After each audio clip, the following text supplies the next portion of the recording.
अस्सलाम वालेकुम एवरीवन।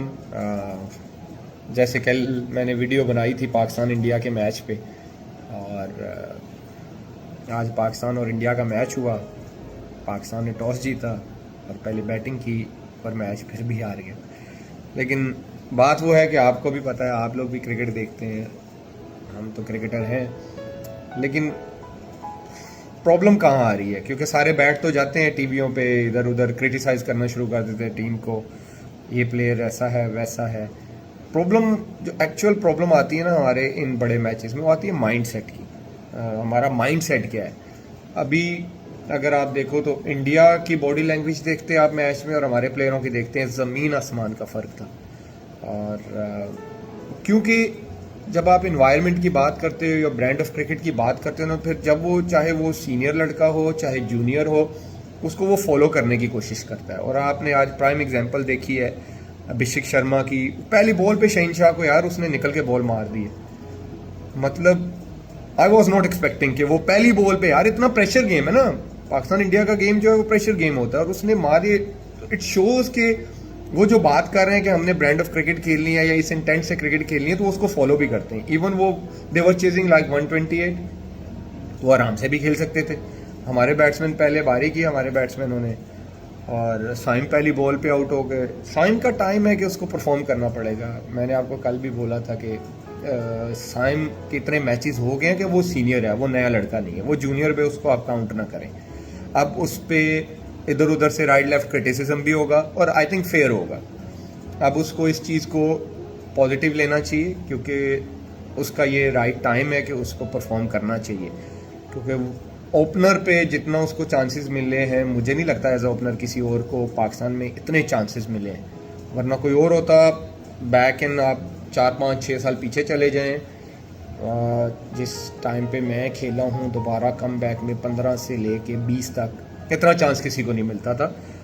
और फिर फरहान उनके साथ ओपनर आए, फरहान ने स्टार्ट अच्छा लिया, फिर बीच में फंस गए। देखिए आप, ये वो विकेट है जहाँ पे जब तक आप 160-70 नहीं करेंगे, मैंने आपको कल भी बोला था, आप इंडिया के अगेंस्ट नहीं जीत सकते। आप इस कसम से आप इस टीम को अभी भी पकड़ सकते हो। अगर आपका दोबारा मैच आता है इंडिया के अगेंस्ट, होपफुली आए, तो ये टीम है। देखें, विराट और रोहित इस टीम में नहीं है, तो अगर आप इस टीम के अगेंस्ट 170 करते हो, आप देखें आज भी आपने ऊपर से उनको स्टार्ट अच्छा मिला, लेकिन बीच में उनके 3 आउट हुए। मैच मतलब कि हो सकता था 160-70 होता ना, तो कुछ भी हो सकता है। T20 में 1 ओवर होता है जो गेम चेंज कर देता है, और यहाँ पे हमने आई थिंक, मुझे जो लगता है कि 70% हम बैटिंग की वजह से मैच आ रहे हैं। और बैटिंग में क्या था? अप्रोच। हम बात तो करते हैं intent intent intent, modern day cricket.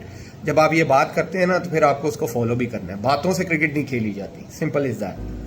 मैं यहाँ बैठ के वीडियो बना सकता हूँ, बातें कर सकता हूँ, लेकिन जो खेल रहा होता है ना, इम्प्लीमेंट उसने करना है। और हमने कुछ प्लेयरों को इसी वजह से बाहर किया कि स्ट्राइक रेट कम है, इंटेंट नहीं है। आपका स्ट्राइक रेट भी कम है, आपका इंटेंट भी नहीं है। 40 बॉलों पे हम 35 कर रहे हैं, 20 बॉलों पे हम 15 कर रहे हैं, तो फिर इंटेंट कहाँ चला गया? और ये कोई ऐसा विकेट नहीं था कि बॉल खाने को पड़ रहा है या बहुत ज़्यादा टर्न हो रहा है, कुछ ऐसा नहीं था। ऐसे ही विकेटों पे तो आप बचपन से क्लब क्रिकेट से खेलते हुए आए हो। आपने अभी जो सीरीज़ खेली है अफगानिस्तान के अगेंस्ट, वो मुश्किल विकेट पे खेली है। शारजा के नॉर्मली विकेट ऐसे नहीं होते, फास्ट बॉलर को बाउंस मिल रहा है, स्लो बाउंसर फंस रहे हैं, स्पिनर का ब्रेक हो रहा है, लो रह रहा है, तो आप तो ऐसी क्रिकेट खेल के आए हैं और सीरीज जीत के आए। तो प्रॉब्लम कहाँ आ गई? प्रॉब्लम आ गई माइंड सेट की। आपको प्रेशर, देखिए, आपको एज अ प्लेयर खुद हैंडल करना पड़ेगा। आप खुद बताएं, आपने देखी होगी इंडियन प्लेयर्स की बॉडी लैंग्वेज और हमारे प्लेयर्स की, जमीन आसमान का फर्क है यार, जमीन आसमान का फर्क। और ये देखिए, हमारे प्लेयरों को इस चीज़ से खुद सीखना है कि हमने प्रेशर में क्या करना है, कैसे हैंडल करना है। और फिर हम जो बातें कर रहे हैं मीडिया पे कि जी हमने मॉडर्न डे क्रिकेट खेलनी है, हमारा माइंड सेट ये है, तो भाई फिर खेलो। या फिर 100 पे आउट हो जाओ, या फिर 200 करो, या फिर विकेट 170 वाला है तो 170 करो, फिर 160 वाला विकेट है तो फिर 100 करो 60। ठीक है, ये आपको करना पड़ेगा, वरना तो फिर कोई फायदा नहीं है। इसी तरह हम इजी गेम्स हारते रहेंगे। यस, देखें, क्रिकेट है, हारते भी हो जीतते भी हो। ज़्यादा टू बी ऑनेस्ट, क्रिटिसिज्म से ज़्यादा हमें सोल्यूशन के साथ प्लेयरों के लिए बात करनी चाहिए। और मुझे लगता है कि हमें बहुत ज़्यादा ज़रूरत है। अगर आप देखें, अगर चलो लेट्स सपोज हम बैटिंग की बात कर लेते हैं, इंडिया और पाकिस्तान की बैटिंग में क्या फ़र्क है? हमारे लड़के या बाउंड्री देखते हैं या डॉट बॉल, सिंगल भी तो निकालना है ना। अब आप एज अ बॉलर, मुझे अगर कोई बैट्समैन 2-3 बॉलों पे सिंगल कर लेगा ना, तो मेरे दिमाग में टेंशन रहेगी कि यार जहां भी इसने अगली 1-2 बॉलों पे बाउंड्री मार दी ना, तो मुझे 10-12 हो जाएगा। आजकल की क्रिकेट में होता है, आजकल की क्रिकेट में 10-12 रन ऐसे होते हैं, लेकिन वो करने वाले होने चाहिए। आपने देखा, उनको पता था कि ये गेम प्लान है, ये अवेयरनेस है, ये माइंड सेट है। उनको पता था कि स्पिनर्स यहाँ पे फंसा सकते हैं। उन्होंने क्या किया, आते ही पावर प्ले में चार्ज किया, 6 ओवरों में उन्होंने 64 लगा दिया। तो आप गेम प्लान क्या कर रहे हो? आप गेम प्लान ही गलत कर रहे हो। आप ऊपर से भी विकेट दे रहे हो और बीच में मिडल में आके आप डॉट बॉल्स खेल रहे हो। आपने 16 ओवरों में 51 डॉट बॉल्स खेले हुए थे। तो ये जो है ना प्रॉब्लम, ये हल करनी पड़ेगी, वरना आप इस तरह मैचेस नहीं जीत सकते।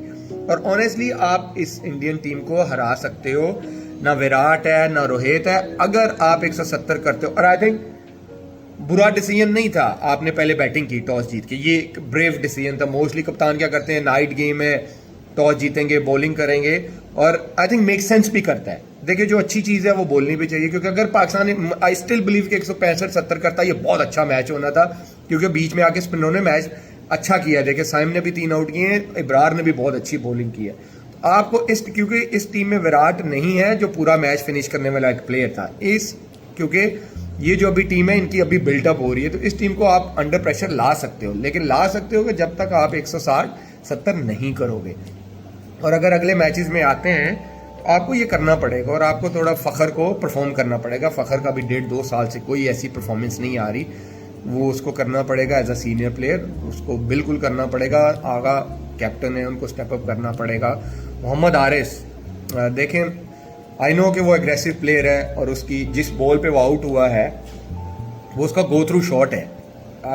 आई टोटली अंडरस्टैंड कि आप अपनी स्किल्स को बैक करते हो, जो आपकी स्ट्रॉन्ग एरियाज होते हैं, लेकिन यही मैं कह रहा हूँ कि अवेयरनेस कहाँ से आती है कि आप जब विकेट देखते हो आपको पता होना चाहिए कि इस विकेट पे कौन से शॉट्स लगेंगे और कौन से शॉट नहीं लगेंगे। तो आपको थोड़ा सा कई दफ़ा गेम प्लान चेंज करना पड़ता है, और वो फिर आप अगर अभी नहीं करोगे तो फिर टाइम नहीं है, क्योंकि ये टाइम है, आप लोगों को सबको बैक किया जा रहा है, सपोर्ट किया जा रहा है, पूरे चांसेस दिए जा रहे हैं, तो फिर आपको करना पड़ेगा। अदरवाइज तो फिर जब एज अ क्रिकेटर आपको पता है, मेरे साथ तो ये हो चुका है कि जब टाइम निकल जाता है फिर टाइम वापस नहीं आता। और हमारी एक और चीज़ जो कल मैंने बात की थी कि फ़हीम को अगर आप बॉलिंग भी नहीं करवा रहे और बैटिंग भी वो स्पिनर्स में, तो वो बिल्कुल नहीं खेल सकता। Is a good friend of mind, लेकिन मेरा ये ऑनेस्ट ओपिनियन है, वो स्पिनर्स को नहीं खेल सकता। तो फिर या तो फिर पूरा बॉलर डालें या पूरा बैट्समैन डालो। फिर ये आधा तीतर आधा बटेर वाला काम ना करो। ऑलराउंडर वो होता है जो, देखें, पांड्या ऑलराउंडर है, उसने पहला ओवर किया और उसने आपको विकेट लेके दी है। ऑलराउंडर वो होता है वो बॉलिंग भी पूरी करे और बैटिंग भी पूरी करे। ये नहीं है कि वो 10-12 बॉलें खेल रहे हैं और बॉलिंग तो उनसे करवाई नहीं जा रही, तो फिर आप सारे कॉम्बिनेशन की ना वो खराबी पैदा कर रहे हैं। तो आपको ये 2 चीज़ें जो है ना सेट करनी पड़ेंगी। थोड़ा माइंड सेट आपको थोड़ा खोलना पड़ेगा। भाई हार जीत लगी हुई, हारेंगे क्या हो जाएगा, लेकिन खेलो बड़े दिल से। देखो, वो मैं आई स्टिल बिलीव कि आप इस टीम इंडिया को आप हरा सकते हो, लेकिन हरा सकते हो थोड़ा दलेरी से खेलें, थोड़ा गेम प्लान जो है वो क्लियर लेके आए कि हाँ जी बस ठीक है, अगर होना है 170 वाला विकेट है तो हमने 170 करना है, बजाय कि हम 100 पे आउट होते हैं, कोई बात नहीं, लेकिन डरो मत यार, डरो नहीं, खुल के खेलो। बाकी इंशाल्लाह हमारी सपोर्ट आप लोगों के साथ है। आई होप कि अल्लाह करे पाकिस्तान अगले मैचेस में अच्छा करे और ये टूर्नामेंट जीते। Thank you.